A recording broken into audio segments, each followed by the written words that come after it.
ආයෙ ගෙදරට පතෝල ගේනකොට මේ විදිහට රවුමට කපලා බෙදලා බලන්නකො කොහොමද රස කියලා. පතෝල කන්න කැමති නැති කට්ටියත් ආසාවෙන් පතෝල කයි.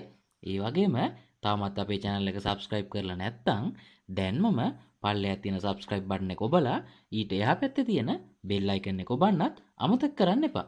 මුලින්ම පතෝල කරලා අරගෙන මේ විදිහට පොත්ත සුද්ධ කරලා හොඳට හොදලා පතෝල කරල රවුම්වට කපා ගන්න.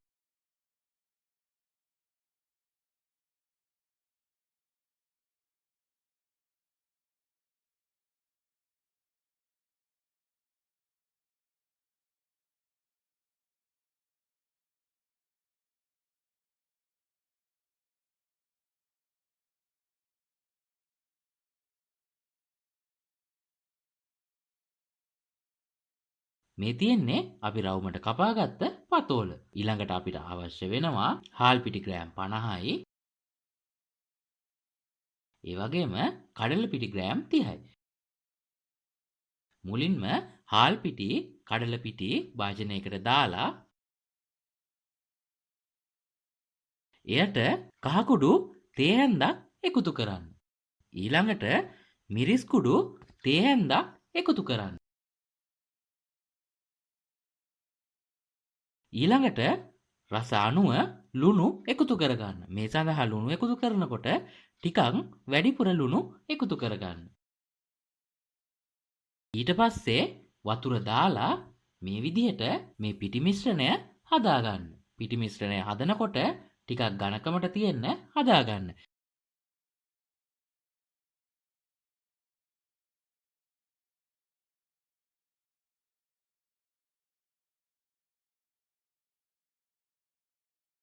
ඊට පස්සේ තෙල් භාජනයක් ලිපේ තියලා තෙල් ටික රත් වුණාට පස්සේ අපි කපාගත්ත පතෝල රවුම් මේ විදිහට පිටි මිශ්‍රණය දවටලා හොඳින් බෙද ගන්න.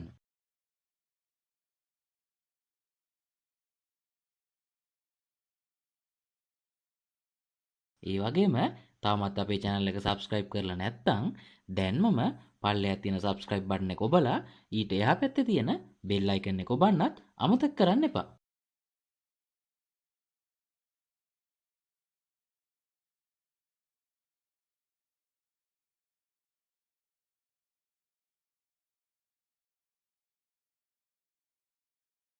මේ තියෙන්නේ අපි බෙදගත්ත පතෝල රවුම්.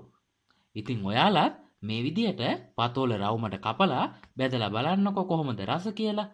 මේක තේ වෙලාවට කන්න පුළුවන් ගොඩාක් රස කෑමක්.